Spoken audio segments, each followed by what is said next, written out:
Bonjour à toutes et à tous. Pour ce webinaire du PEPR au 2R. Aujourd'hui, Vincent Bonnet va présenter ses activités de recherche. Je vais faire une courte introduction de ses activités. Il a eu un doctorat obtenu à l'Université de Montpellier et ensuite, en 2010, il a effectué un postdoc à Rome, en Italie, 2014 un postdoc au Japon avec une bourse JSPS à Tokyo, et il est revenu sur un poste maître de conférence à l'université Paris-Est à Créteil, et depuis 2021 il est associé au LAS-CNRS et maître de conférence à l'université de Toulouse 3. Et depuis maintenant 2 ans, il est détaché au CNRS dans le laboratoire IPAL à Singapour, avec une activité de recherche assez interdisciplinaire autour de l'analyse du mouvement, l'identification du mouvement humain, robotique, la commande, et puis une activité un peu plus soutenue sur robotique et IA à Singapour. Donc je te laisse la parole, Vincent. Merci Philippe pour l'introduction. Je vais vous présenter une overview de mes travaux concernant la robotique collaborative. Voici un peu le sommaire de la présentation. Je vais rappeler quelques notions, quelques contextes, avant de vous présenter 3 thématiques de recherche: la modélisation optimale du mouvement humain, la quantification du mouvement humain et des travaux concernant l'identification dynamique et la calibration géométrique de structures anthropomorphes, avant de conclure en donnant des perspectives. Donc il y a 120 ans déjà, Hélène Keller, qui était une activiste du droit des personnes en situation de handicap, qui était elle-même aveugle et sourde, avait bien réalisé que le monde était rempli de personnes qui étaient en souffrance, mais qu'il était aussi rempli de personnes qui arrivaient à développer des stratégies pour minimiser ces souffrances, pour éviter d'avoir un trop fort impact sur leur vie quotidienne, des problèmes de posture qu'ils pouvaient avoir. Donc, quand on souffre d'une pathologie comme par exemple un AVC, comme cette patiente de 22 ans qui a eu un AVC, le moindre geste quotidien est difficile à réaliser, tel qu'ouvrir une bouteille d'eau, se brosser les dents. Et sans parler de pathologies lourdes, on a des millions de travailleurs qui souffrent de troubles musculo-squelettiques et qui du coup vont développer des stratégies compensatoires pour minimiser leur souffrance. Donc en 2026, à l'heure de l'IA et de l'intelligence agentique, on peut se demander, est-ce qu'on ne pourrait pas utiliser des robots pour minimiser cette souffrance sur les personnes, et éventuellement développer des robots qui puissent prendre en compte de manière spécifique et préventive les besoins de chacun. En robotique, on sait très bien développer des modèles prédictifs, que ce soit pour des robots complexes tels que les robots humanoïdes, que ce soit avec des contrôles en position ou en effort. Néanmoins, le développement de ces lois de commande nécessite énormément de réglages à la main des fonctions de coût dans nos processus prédictifs. Plus récemment, on a vu des robots humanoïdes qui pouvaient réaliser des mouvements vraiment incroyables en utilisant de l'apprentissage par renforcement et ou de l'imitation, de l'apprentissage par imitation. Donc ça fonctionne, ça permet aussi de prédire le futur de la dynamique du robot, mais ça requiert des centaines, si ce n'est pas des milliers de démonstrations, et c'est un coût computationnel qui n'est pas négligeable. En robotique collaborative, donc déjà la robotique collaborative, pour moi, c'est essentiellement un argument marketing. Ça veut dire qu'on peut enlever les barrières qui sont autour d'un robot industriel classique. Donc en robotique collaborative, on a très peu de robots qui vont interagir avec une personne. Les seules interactions qu'on a, elles sont vraiment de type séquentiel, où, pour faire simple, on va partager l'espace de travail et le robot va faire ses tâches de son côté et lui-même va faire ses tâches de son côté. Si on a une interaction physique, alors on n'a pas de commande prédictive, on a très peu d'intelligence, on a uniquement de la commande réactive qui va permettre, par exemple, de compenser la gravité ou l'inertie d'un outil tel qu'une disqueuse. Donc, à ma connaissance, il n'y a pas de robot collaboratif qui inclut un contrôleur prédictif qui soit spécifique aux besoins de chaque personne. C'est pour ça que mon activité générale, le but de ma recherche est de développer des outils pour l'assistance physique du geste dans des contextes cliniques et d'ergonomie industrielle. Donc pour ce faire, j'utilise toujours un peu la même approche. Je vais commencer par réaliser des observations sur des sujets sains. Puis je vais développer des modèles biomécaniques. Donc je suis roboticien de formation, ça veut dire que jusqu'à très récemment, je ne faisais pas de modèle boîte noire. Moi, il faut qu'il y ait des masses, des segments, des choses qui soient tangibles et mesurables. Puis, on va développer des processus d'optimisation en utilisant de l'optimisation non linéaire qui va permettre de reproduire les observations spécifiques à chaque sujet, et en reproduisant, puisqu'on a des fonctions de coût et des contraintes, on est aussi capable de comprendre le mouvement humain. Et ça, c'est spécialement intéressant si on essaye de reproduire des mouvements pathologiques. Par exemple, ici, vous avez un sujet hémiplégique qui essaie de réaliser la même tâche de suivi de cible qu'un sujet sain. On voit clairement qu'il n'y a pas la même stratégie posturale pour réaliser le même mouvement. Et donc, si on est capable de reproduire ces mouvements spécifiques, ça va nous permettre de quantifier les progrès d'un processus de rééducation et aussi, par exemple, de faire la synthèse d'un contrôleur de robot pour de l'assistance physique, telle que pour un exosquelette.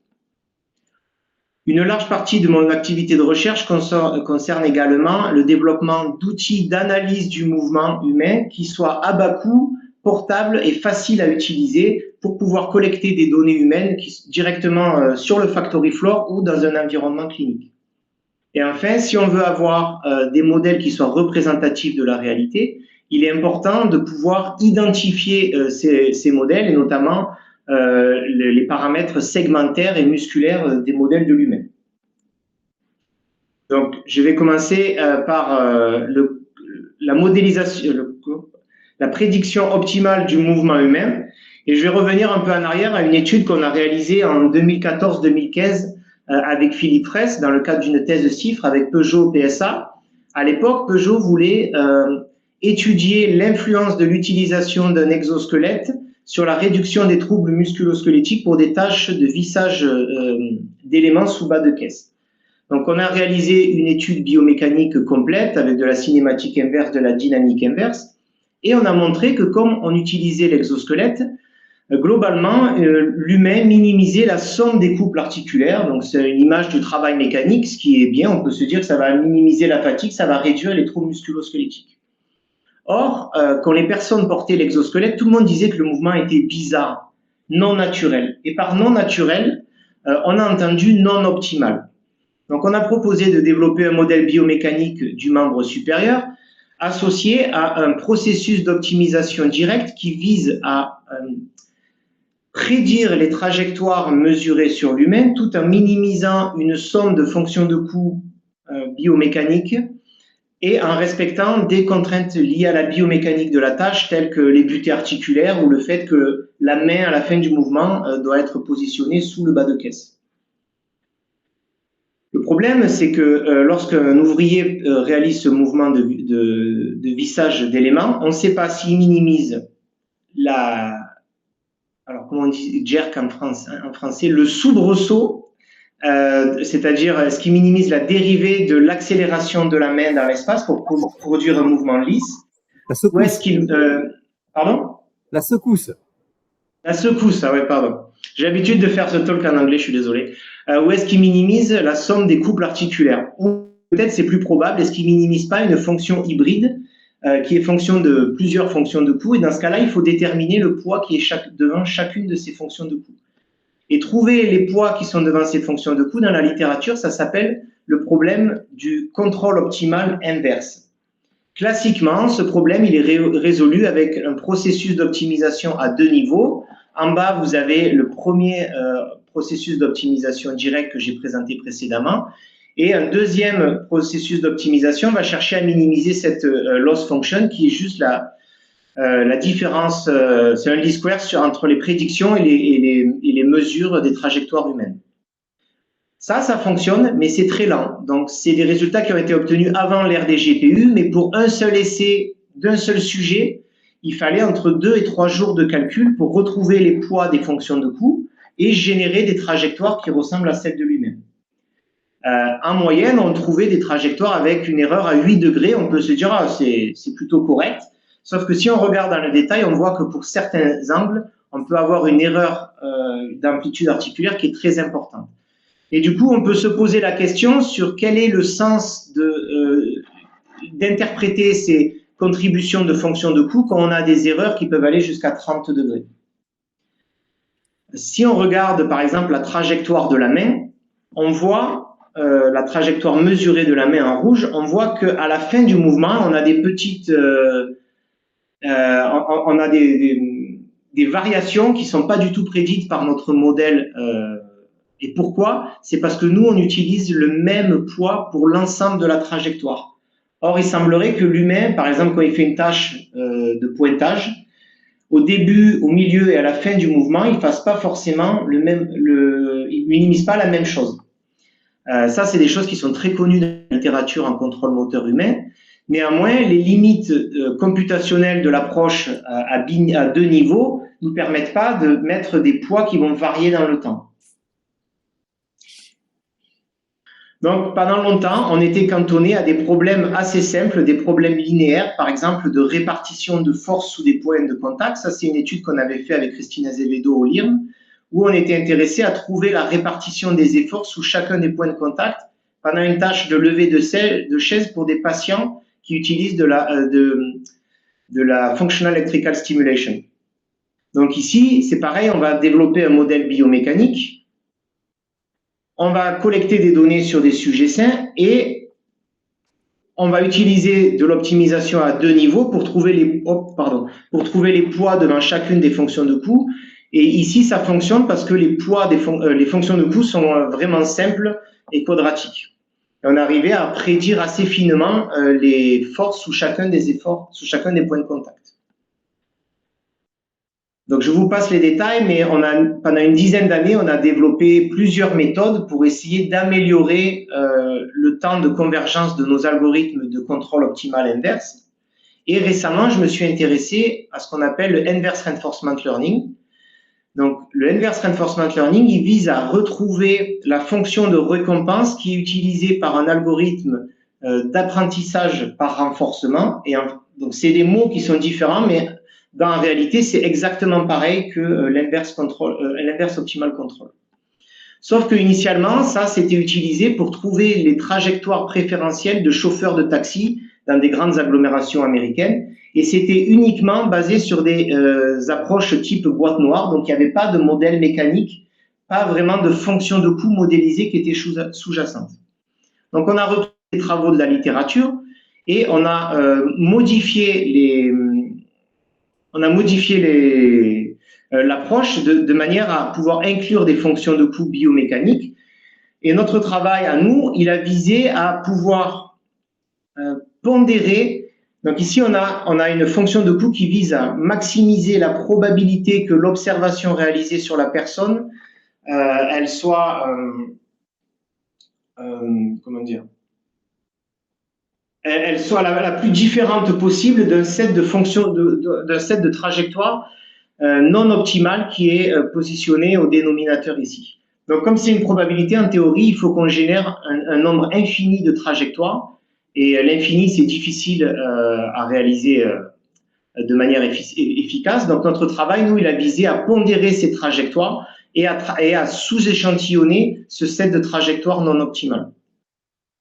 On a également repris cette formulation en incluant un line search. Donc, on va chercher à trouver des variations des fonctions de coût et non pas la valeur nominale des fonctions de coût.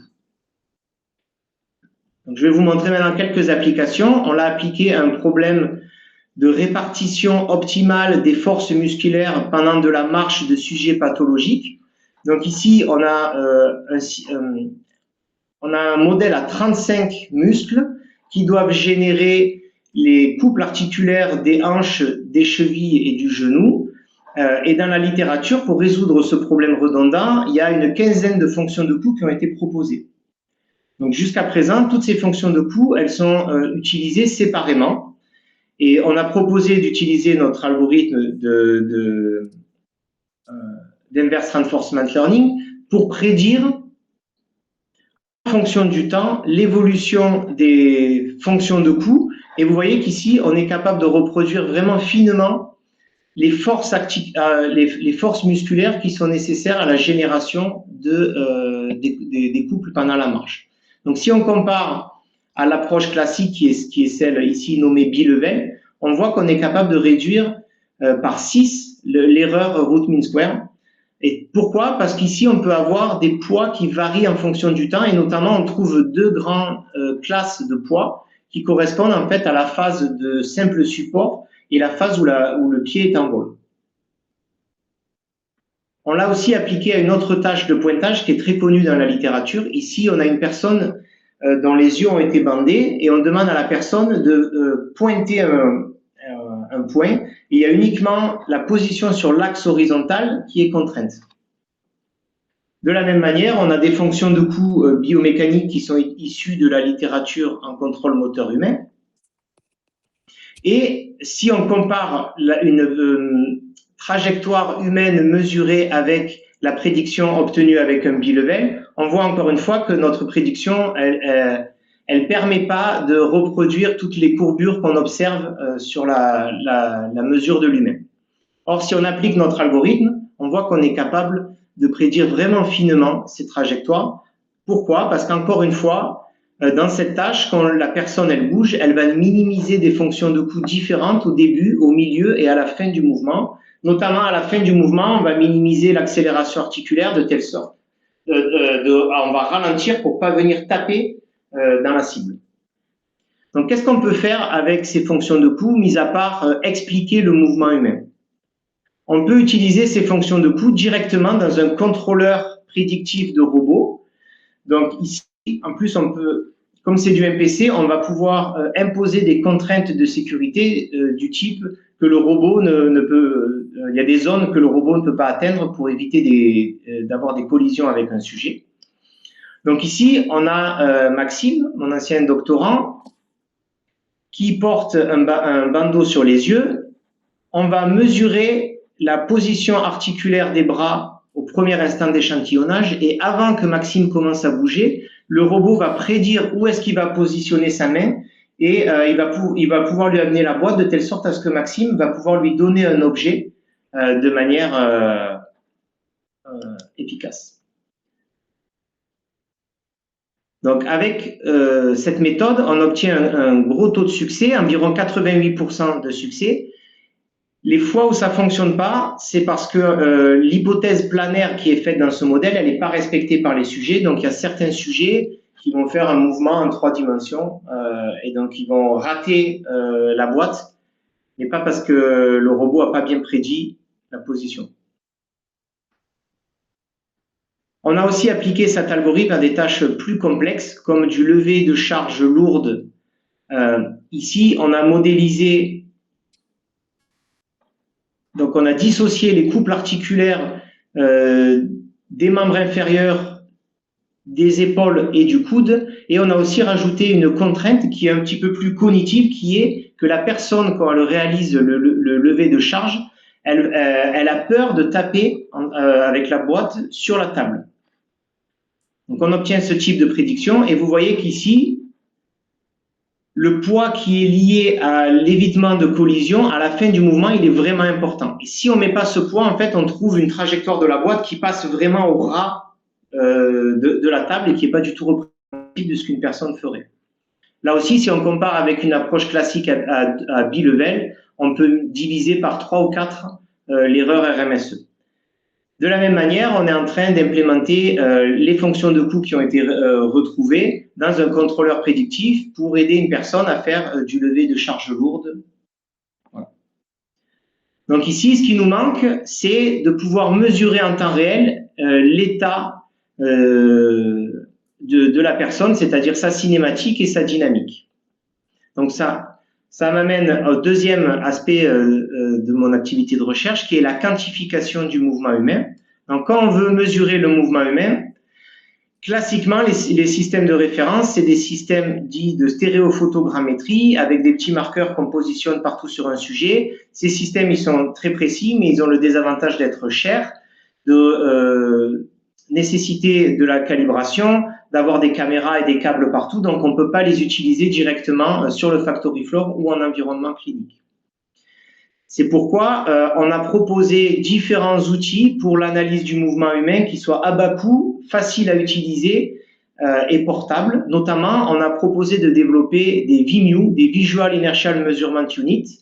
Donc, c'est en gros, c'est des centrales inertielles sur lesquelles on va poser des marqueurs fiduciels.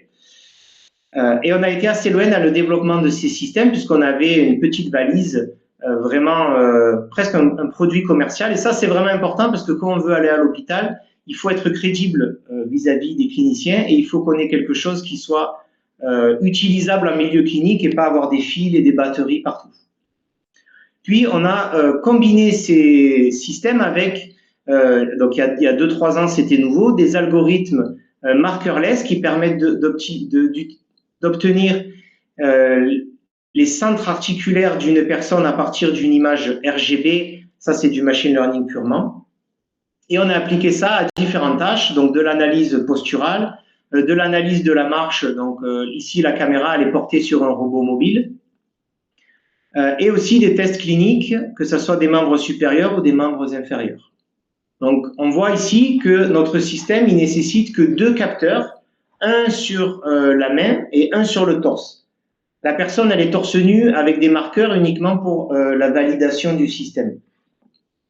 Donc, on s'est dit, super, là, on est prêt pour aller en milieu clinique et faire des manips avec des patients. Et donc, on a réalisé à l'hôpital Henri Mondor des expérimentations avec des vrais patients. Et on a bien vu que même si on n'avait que 2 marqueurs, c'était toujours trop, 2 capteurs, c'était toujours trop invasif. Pourquoi? Parce que ici, c'est des patients qui souffrent, qui ont eu un AVC, donc ils ont de la spasticité musculaire, notamment au niveau de la main.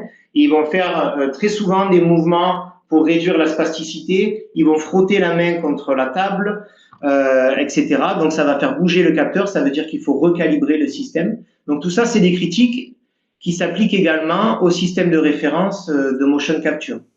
Et à partir de là, on a été convaincu qu'il fallait qu'on développe des outils qui soient purement markerless, c'est-à-dire avec aucun capteur embarqué sur une personne. Ça a motivé le développement d'une nouvelle toolbox d'analyse du mouvement sans marqueur qui s'appelle Cosmic. Donc, à l'inverse de la littérature, cette toolbox, elle est en réel, elle est au framerate des caméras, elle fonctionne avec 2 à 4 caméras et elle utilise des images RGB, un algorithme qui va permettre d'estimer la pose les centres articulaires, la pose d'un sujet dans l'image. Puis on a développé des méthodes innovantes de triangulation et de fusion optimale de ces centres articulaires. Vous voyez qu'on obtient des centres articulaires en 3D qui ne sont pas jerky, qui ne bougent pas dans tous les sens, qui sont assez propres. Et ensuite, on a repris une idée qui a été proposée initialement par Stanford, d'utiliser un LSTM pour augmenter les données et à la place d'avoir uniquement les centres articulaires, on va pouvoir obtenir des marqueurs anatomiques et ça va nous permettre de monitorer notamment des rotations internes-externes, pronation-supination, pardon, de l'avant-bras et ça va nous ajouter un niveau supplémentaire de filtrage des données. Donc, on se retrouve avec des données qui sont vraiment propres sur lesquelles on va réaliser une cinématique inverse en utilisant un algorithme SVICA qui est basé sur du contrôle optimal. Donc, dans la littérature, il y a plein de personnes qui réalisent la cinématique inverse end-to-end avec du machine learning. Et ça veut dire que si, par exemple, je veux rajouter un petit capteur sur un poignet ou sur les pieds, je vais devoir refaire l'entraînement complet de ma méthode. Donc, nous, on veut vraiment rester sur une formulation de cinématique inverse qui est basée sur du contrôle optimal, de telle sorte à ne pas avoir à réentraîner notre algorithme à chaque fois qu'on modifie un peu notre setup. Et ça nous donne les résultats suivants. Donc, on a, en même temps que la méthode, fourni un dataset de personnes, enfin un dataset de tâches industrielles et notamment avec des tâches en collaboration avec un robot collaboratif, et on obtient une erreur RMS inférieure à 10 degrés, donc ce qui est suffisant pour de l'analyse ergonomique et ou clinique. Voilà, donc c'est robuste aux occlusions, et c'est en réel, c'est open source, vous pouvez l'utiliser à votre convenance. Donc qu'est-ce qu'on peut faire avec Cosmic? Comme je l'ai dit, on peut en premier lieu faire de l'analyse ergonomique. Donc dans Cosmic, on remplit de manière automatique des tables ergonomiques comme Reba, Roula, les plus classiques. Et pour valider notre approche, on a demandé à des ergonomes de l'université de Grenoble-Alpes d'analyser certaines frames de notre dataset Confi et de nous donner le score ergonomique qu'eux ils réalisent de visu. Et on a utilisé Cosmic et on voit qu'on est capable de prédire assez finement le même score ergonomique que ce qui a été prédit par les ergonomes de l'UGA. On peut également faire de la classification automatique du geste humain. Donc ça, c'était des travaux réalisés par Wenchen en collaboration avec l'Université de Nantes et l'Université de Montpellier, où on a une personne qui réalise divers gestes, et en utilisant la sortie de Cosmic et un réseau de neurones, on est capable de faire de la classification automatique du geste. Enfin, toujours dans le cadre de la thèse de Wenchen, on fait de la détection d'intention. Donc ici, on va utiliser Cosmic pour pouvoir estimer le regard, enfin, l'orientation de la tête d'une personne, ainsi que déterminer sur quel objet une personne va pointer. Et grâce à ça, on va pouvoir détecter quelle est l'intention, quel est le prochain objet qu'une personne voudrait, et on va pouvoir donner cette information à un robot collaboratif qui, dans le futur, va donner de manière optimale un objet à une personne. Alors là, c'est un travail récent. On peut aussi utiliser Cosmic pour l'évitement de collisions en temps réel. Donc ici, c'est un travail qu'on a réalisé au LAS dans le cadre du postdoc de Heguet. On voit qu'on est capable de faire de l'interaction fine avec un robot en évitant les collisions. Je suis très, très content de ce travail parce que je pense qu'on est les seuls au monde à avoir ce type de résultat. Donc, ce que je voulais vous dire, c'était que aujourd'hui, c'est possible de faire de la mesure du mouvement précise et en temps réel à partir de capteurs à bas coût, et donc de ne pas vous laisser avoir par tous les commerciaux des systèmes de motion capture. Il y a des solutions open source, il y a aussi des solutions commerciales à bas coût qui sont disponibles pour l'analyse ergonomique et l'analyse clinique. Après, il faut toujours valider et comparer avec un système de référence. Donc voici mon dernier axe de recherche qui concerne l'identification dynamique et la calibration géométrique de structures anthropomorphes. Donc l'objectif, il est clair, il est de réduire ce qu'on appelle aujourd'hui, et c'est très sexy, le seam to real gap. Donc toutes les personnes maintenant qui font de la robotique et qui viennent des computer science, elles pensaient que ce qu'on avait en simulation pouvait directement le rejouer sur un robot. Or, elles ont hit a wall. Elles ont bien vu que ça fonctionnait pas dans la vraie vie comme en simulation. Et donc, on voit dans la littérature de très nombreuses études avec des usines à gaz hyper demandants en termes de coûts computationnels pour résoudre ce problème de transfert. Au revoir, JC. Donc, pourquoi c'est important? Ici, on a un robot Yaskawa qu'on a acheté à l'Université de Toulouse pour l'enseignement, et Yaskawa nous a fourni le fichier URDF de description des paramètres de ce robot, et on peut voir ici que toutes les masses sont fixées à 100 grammes. Or, c'est un robot qui fait 60 kg, qui fait 2 mètres de haut, donc clairement le fichier de paramètres, il est faux. Si on prend un robot plus axé pour la recherche, le robot humanoïde Talos qu'on a dans l'équipe GPTO, quand il nous a été livré, l'URDF, il y avait également 5 kg de différence. Et donc tout ça, ça va faire que nos algorithmes prédictifs, ils vont pas très bien fonctionner quand on va les jouer sur les robots. Chez l'humain, de la même manière, quand on veut identifier les paramètres inertiels et segmentaires, on utilise des tables anthropométriques, et ces tables anthropométriques, elles sont obtenues avec des données cadavériques. Donc, on prend un cadavre, on va le mettre dans un congélateur. Une fois qu'il est congelé, on va le découper en morceaux, on va mesurer les propriétés inertielles de chaque segment, et ça, c'est fait pour des populations données, les Japonais, les Caucasiens, etc. Donc, c'est des moyennes par population, et si on est un enfant, une personne obèse, une personne âgée, une personne pathologique, quelqu'un qui va beaucoup à la gym, nos paramètres inertiels ne vont pas correspondre à ces tables. Et du coup, on peut avoir jusqu'à 50% de différence sur l'estimé des couples articulaires. Et donc, on ne peut pas faire de décision clinique avec une mesure à 50% de différence. Donc, l'objectif ici, c'est pour chacun des éléments d'une chaîne série de déterminer la masse, la position 3D du centre de masse et chacun des éléments d'une matrice d'inertie. Et également, on veut pouvoir déterminer les 6 paramètres, donc les 3 petites translations et les 3 petites orientations entre 2 repères successifs, donc les paramètres géométriques. Pour ce faire, qu'est-ce qu'on peut faire? On peut combiner, pour l'identification des paramètres inertiels, des mesures cinématiques, position, vitesse, avec des mesures dynamométriques, les forces ou les couples articulaires quand ils sont disponibles. Ça, c'est l'équation générale de la dynamique d'un système à base flottante, et ça a été remarqué il y a longtemps.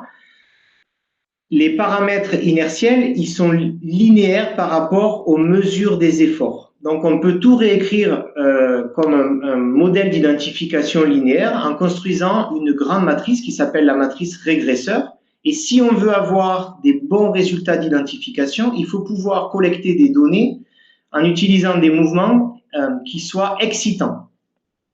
Donc, une large partie de mon activité de recherche a consisté à développer des processus d'optimisation sous contrainte pour générer des trajectoires et des postures excitantes, donc qui visent, en étudiant différents critères d'excitabilité qui sont liés à cette matrice régresseur.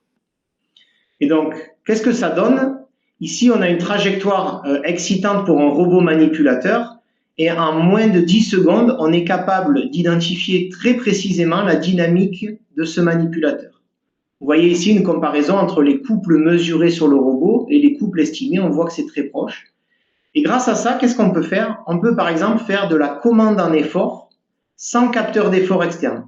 Alors pourquoi c'est intéressant? Parce qu'un capteur d'effort, c'est cher et c'est fragile. Donc si on peut s'en passer, autant le faire.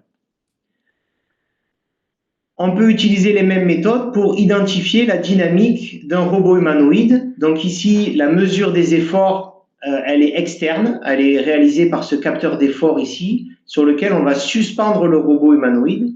Et de la même manière, on va pouvoir identifier tous les paramètres inertiels de manière précise. Chez l'humain, on peut aussi générer des trajectoires excitantes qui sont biomécaniquement faisables. Donc ça, c'est Déborah, ma collègue de STAPS. Déborah, c'est une pratiquante assidue de yoga et vous pouvez voir qu'elle a un très bon équilibre dynamique. Et j'ai dit non, mais ça, c'est faisable. Tu peux faire ces trajectoires excitantes. On voit que c'est quand même difficile à réaliser et on a du mal à imaginer un patient à l'hôpital réaliser ce type de trajectoire excitante. Donc, plus récemment, on a proposé ce système de biofeedback visuel qui vise à colorier les segments qui doivent être identifiés. Donc, quand on fait l'identification dynamique, on est capable d'avoir un indice de confiance qui nous dit si un paramètre est bien identifié ou pas. Et on va utiliser cet indice de confiance pour colorier des segments. Et en gros, si c'est rouge, la personne va bouger le segment correspondant. Donc, elle va elle-même générer son mouvement excitant jusqu'à ce que ça devienne vert. Et grâce à ça, on peut détecter des masses additionnelles. Donc ici, vous voyez que sur ce sujet, on avait rajouté une masse de 2,4 kg. On est capable de détecter que sur le bras droit, il y a une masse additionnelle et on a environ 600 grammes de précision dans l'estimé de cette masse. Ce qui concerne la calibration géométrique, essentiellement, je l'ai appliqué à de la robotique humanoïde. Donc, quand on veut calibrer un robot humanoïde ou un robot en général, normalement, on doit utiliser un laser tracker. Donc, c'est un système qui est très cher, où on doit positionner des marqueurs et on doit réaliser des postures excitantes également. Sauf que chaque fois qu'on va bouger, la base du robot humanoïde, elle va devoir être remesurée. Et donc, ça fait que pour calibrer un robot humanoïde, il nous faut entre 12 et 24 heures d'expérimentation. Donc, ce n'est pas quelque chose qu'on peut faire souvent. Donc, avec des collègues du LAS, on a proposé cette méthode qui vise à utiliser les équations de contrainte du plan pour calibrer la géométrie corps complet d'un robot humanoïde. Et ici encore, on le fait avec de l'optimisation pour générer des postures de telle sorte à ce qu'on n'ait pas beaucoup de postures à utiliser. Donc tout ça, ça a été mis dans une toolbox qui s'appelle Figaro, qui est open source, qui peut être utilisée pour la génération de trajectoires et de postures excitantes, ainsi que tout le pipeline d'identification pour vos robots. Un autre take-home message, c'est que pour faire de l'identification des systèmes, il n'y a pas besoin de méthodes d'IA hyper complexes et très gourmandes en coût computationnel. On peut réutiliser tout ce qui a été développé ces 30 dernières années en robotique et ça fonctionne vraiment très bien. Maintenant, je voudrais donner quelques perspectives. Concernant l'analyse du mouvement humain, donc ça, c'est des vidéos qui ont été prises dans le cadre d'un projet ANR, Hercule, qui vise à développer un robot d'assistance au geste pour des carrossiers. Et ça, c'est des vidéos qui ont été prises in situ. Vous voyez le type de posture avec lequel on doit travailler. Donc, clairement, si j'utilise ce type de posture-là, une approche classique de type cosmique, elle ne va pas fonctionner. Néanmoins, ces derniers mois, sont arrivés des outils d'IA générative qui sont vraiment incroyables. Et notamment ici, on a testé SAM 3D, donc c'est Segment Anything 3, et la version 3D qui est appliquée à du mouvement humain. Et vous voyez que même sur une vue très partielle, cette IA générative, elle est capable de reconstruire. Alors, est-ce que c'est assez finement? Je ne sais pas parce que je n'ai pas de métrique de gold standard qui peut me dire si vraiment c'est la vraie posture, mais ça paraît assez réaliste. Donc, on est en train d'étudier l'utilisation de ces outils d'IA générative en même temps avec Cosmic. Donc, on aura sûrement un pipeline à 2 niveaux. L'IA générative qui va venir de temps en temps corriger une estimée en temps réel pour de la robotique. On veut aussi être capable d'estimer des variables dynamométriques et notamment les efforts sous les pieds. Donc, quand on a les 2 pieds au sol, il y a une indétermination. On ne sait pas comment les forces sous le pied droit et le pied gauche, elles se répartissent. Donc, pour ça, il faut utiliser des capteurs d'effort. Et un capteur d'effort, comme je l'ai dit, ça coûte cher. Donc, on a proposé de développer des semelles instrumentées à bas coût. Ici, la nouveauté, c'est qu'on utilise des petits capteurs, des jauges de contrainte uniaxiales qui normalement sont faites pour mesurer uniquement la force selon l'axe vertical. Et notre grande idée, ça a été de positionner ces petits capteurs sur des petits taquets. Donc, vous avez une semelle, elle a 4 batchs. Un batch, ça correspond à un capteur d'effort. Et les ronds marrons ici, c'est des capteurs d'effort qui sont montés sur les taquets en rouge. Donc, en combinant toutes ces données avec des données de centrale inertielle, on va être capable de reconstruire assez précisément les 6 composantes des efforts sous les pieds. Donc, ça, c'est des semelles qu'on compte utiliser pour de l'ergonomie industrielle et qu'on est en train de valider avec des ouvriers. Donc, qu'est-ce qu'on peut faire avec des données de semelles? On peut aussi, c'est un petit peu magique, retrouver à partir de mesures dynamométriques les angles des membres inférieurs et peut-être même des membres supérieurs. Donc, pour ça, on utilise du machine learning parce que normalement, il y a une infinité de solutions qui nous permet, c'est-à-dire que pour des mêmes données dynamométriques, on peut avoir une infinité de configurations articulaires. Mais si on a un dataset bien calibré, on a montré récemment qu'on pouvait retrouver assez précisément les angles articulaires.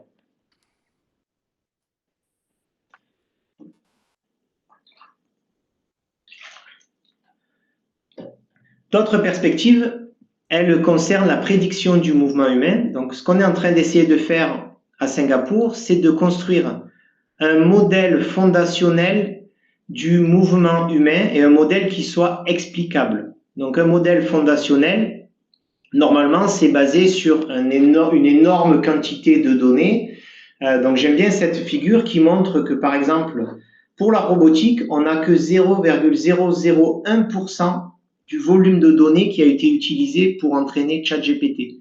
Et pour de la robotique collaborative, je pense qu'on peut diviser ce chiffre encore par 100.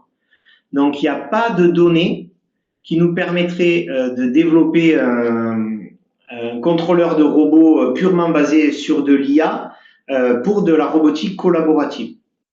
Donc, qu'est-ce qu'on propose de faire, nous? On propose d'utiliser du Inverse Reinforcement Learning et quelques démonstrations de l'humain de telle sorte à générer des trajectoires de l'humain de manière synthétique. Donc, puisqu'on a des fonctions de coût, par exemple pour du reaching, on va demander à une personne de nous faire quelques démonstrations. On va appliquer notre algorithme d'Inverse Reinforcement Learning et on va pouvoir bouger en simulation la position de la boîte à attraper et on va générer de nouvelles trajectoires. On peut également modifier légèrement les poids des fonctions de coût, l'anthropométrie de la personne et aussi les limites articulaires ou d'autres contraintes. Et ça va nous permettre de générer des trajectoires synthétiques, un très grand volume de trajectoires synthétiques. Et éventuellement, sur ces trajectoires synthétiques, on va également pouvoir simuler l'influence de forces d'interaction dans le mouvement. Une fois qu'on a fait ça, on propose d'utiliser des modèles de diffusion qui vont être entraînés à prédire les trajectoires futures d'une personne, mais aussi prédire quels sont les poids optimaux qui sont utilisés par une personne lorsqu'elle réalise un mouvement. Pourquoi on veut faire ça et pas uniquement générer les trajectoires d'une personne? Parce qu'encore une fois, on reste convaincu qu'il faut utiliser du MPC pour l'aspect contrainte qu'on peut imposer de manière formelle dans le MPC et donc notre contrôleur de robot, il sera certifiable, on va pouvoir s'assurer de la sécurité de l'interaction. Et enfin, une fois qu'on aura développé tout ce pipeline, on va fermer la boucle en utilisant Cosmic pour récupérer à chaque instant d'échantillonnage l'état de la personne qui est en train d'interagir avec le robot. Donc là, je vais vous montrer quelques résultats récents. Ça, c'est le type de trajectoire qu'on peut générer en utilisant Motif. Donc, Motif, c'est la toolbox qu'on est en train d'essayer de développer pour générer ces trajectoires synthétiques de l'humain sur une tâche de reaching classique. Et donc ça peut être utilisé pour entraîner un modèle de diffusion. Ici, vous avez la prédiction de 2 angles articulaires de l'humain en fonction du temps. Et vous voyez, donc je vais essayer d'aller doucement. La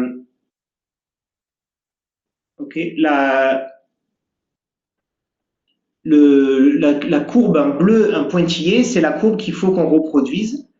La courbe en rouge, c'est les échantillons qu'on utilise en fonction du temps. Ici, c'est des données simulées, donc on a 3 blocs. Et chacun de ces blocs a des fonctions de coût qui sont différentes, qui ont été, c'est en simulation, donc ça a été généré de manière aléatoire.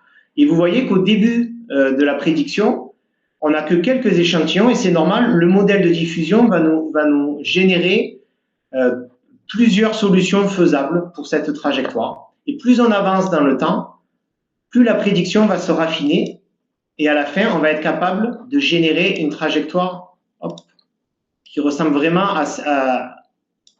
à celle qui a été observée. Si on regarde l'évolution des poids en fonction du temps, ici, en pointillé rouge, vous avez le ground truth et vous avez la fenêtre 1, la fenêtre 2, la fenêtre 3. Au début de la prédiction, le modèle de diffusion va nous prédire à peu près n'importe quoi. Il y a une très forte distribution sur la répartition des poids. C'est normal parce qu'il n'a pas eu assez d'échantillons pour être capable de savoir quel mouvement optimal la personne est en train de réaliser. Et petit à petit, plus on va s'avancer dans la trajectoire, plus cette prédiction va s'affiner.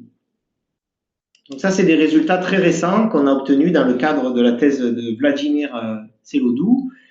qui seront bientôt publiés, j'espère. Voilà. Je voudrais remercier l'ensemble des doctorants et des postdocs qui ont travaillé avec moi ces 15 dernières années et aussi remercier tous les collaborateurs en France et à l'international qui m'ont permis de réaliser ce travail. Voilà, hop, c'est fini. Ça, c'est d'autres slides. Merci. Merci Vincent. Est-ce qu'il y a des questions?